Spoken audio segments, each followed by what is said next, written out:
Republican Party Chairman Ed Cox is joining me right now. Right now, the gubernatorial race is neck and neck. It could be any man's race. What makes you think that Lazio will be able to take this? Either could take it at this point. Rick, has been in this contest for some time, but so has Carl Palladino.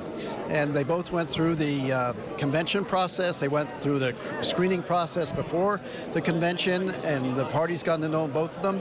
They come from different backgrounds. They have different styles, but both have the same message of fiscal conservatism.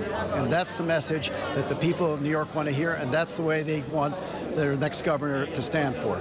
Now, if Carl Palladino does win this race, are you willing to stand behind him and work with him? Absolutely. He'll be the nominee of the Republican Party. And, he didn't get on the ballot at the convention, but he went and clawed his way back on through the petitioning process. He honed his message, put some financial strength behind it, and has brought himself back. And there's a good contest going on. And that kind of competitiveness is what makes good candidates and makes good governors in the end.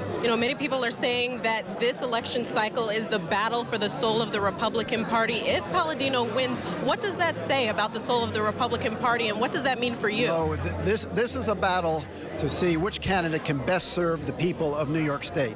The people of New York State do not want the continual higher spending that the last four Democratic governments have given them.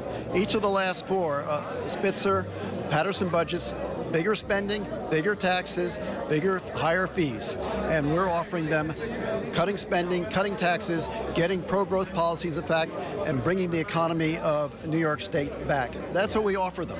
And that's the message of both of our candidates. They have different styles, they have different backgrounds, but that's what the people of New York State want, and that's why we're going to win come November 2nd. Now, Rick Lazio is the designee of the state Republican Party, but he is neck and neck, as we've mentioned, with Carl Palladino. Now, you've come under a lot of criticism for your early support of Suffolk County Executive Steve Levy. Do you think that has hurt Lazio's campaign? No, to the contrary. I think that was a very good. Actually, there were four candidates at the time. There was Steve, there's Myers Mermel, and there was Carl Palladino, and there was Rick.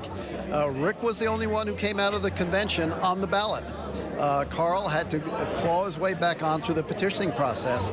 So I think that I've always felt, and the reason why I've done the things I've done is to give the grassroots of the party, the delegates at the convention, and now the grassroots of the party in the primary process, a choice. And they have had choices, and in the competition for their votes, our candidates have just gotten better and better and better.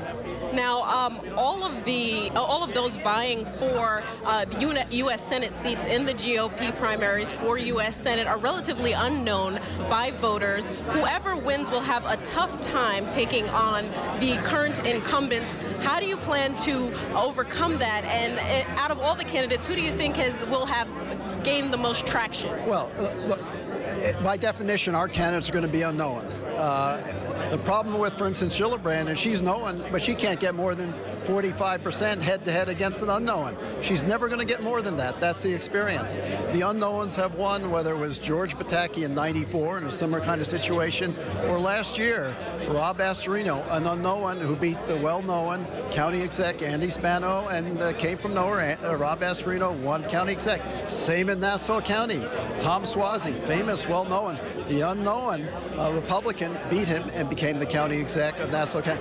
That's what's happening in this election cycle. The unknowns beat the knowns, who have stood for the status quo, for higher taxes, for bigger spending, for bigger government. People here want a change that really works. That's what we're offering. All right, thank you very much.